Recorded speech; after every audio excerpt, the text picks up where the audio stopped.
The working title now of the research project that I've been involved in is now called Canada in the Black Atlantic, Austin Clarke, and the Cross-Border Poetics of Caribbean Canadian Writing.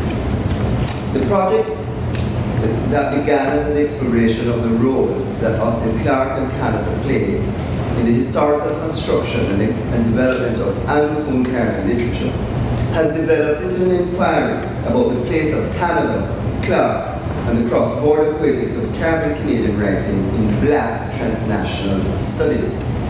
The disciplinary significance of Clarke and Caribbean Canadian writing has had other lives. Smaro Camarelli, for example, explored Clarke and Caribbean Canadian writing in respect to ethnic Canadian writing. David Shariatli has explored Clarke and Caribbean Canadian writing in respect to multicultural policy and its influence on Canadian culture. Sarah Castilles has also looked at Clarke and Caribbean Canadian writing in respect to Jewishness and blackness. But in this project, by using the concept of border overflow suggested in Michelle Ann Stevens' book, Black and Pan, to expand Paul Gilroy's idea of a Black Atlantic that includes exchanges between Canada, Britain, America, and the Caribbean in order to signal the complexly transnational formations of Caribbean literary production. Yet this exploration has also shown the Black transnationalism of Canadian literary expression. In African diasporic studies, the Afro-Canadian situation has been overshadowed by the Afro-American and Afro-Caribbean contexts. Although George Eliot Clarke and Ronaldo Walcott have made important contributions to African-Canadian scholarship, the ways in which Caribbean Canadian writing positions Canada as a Black transnational space have been neglected.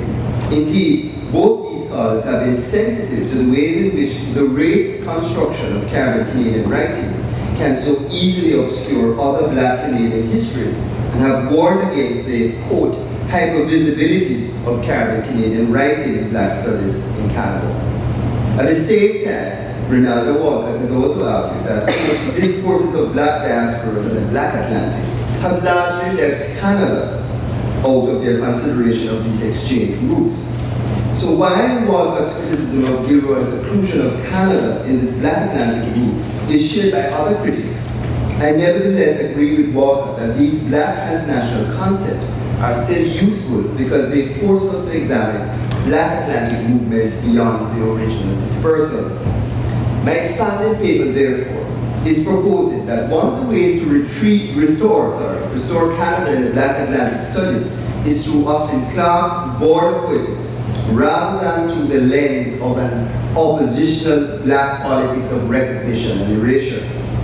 Given that Caribbean literary history has been linked with global circuits of exchange and ideological coalitions from its early Windrush days, Paul Gilroy's Black Atlantic conception is still a useful frame for tracking the transnational flows of Black Caribbean cultural production.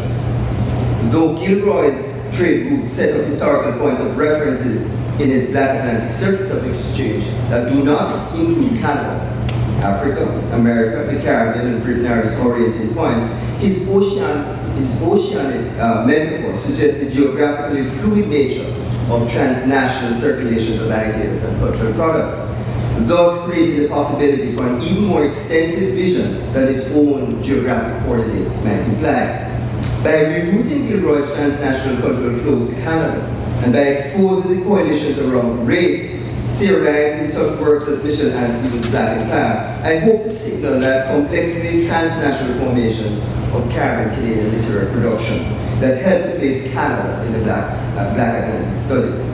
The institution building work of Austin Clarke demonstrates the ways in which ideology, literary community, created primarily through letter writing, and multiple diasporas lead to leakages and overflows beyond the usual Black Atlantic routes, while at the same time illustrating the fruitfulness of Gilroy's Black transnational construct. This border crossing circuit in which Clarke participated is also mapped throughout his writing. The final section of the paper will use the cross-border poetics evident in his fiction, from the characters of his Caribbean plantation novels eyeing the North Stars of Canada and America, the border crossing return of Canadian Caribbean main character in his political thriller, The Prime Minister, and which I read as a veiled autobiography.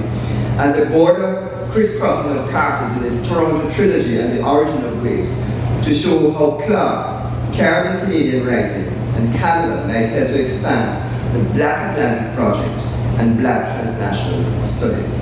I think that's where the project will go. Thanks.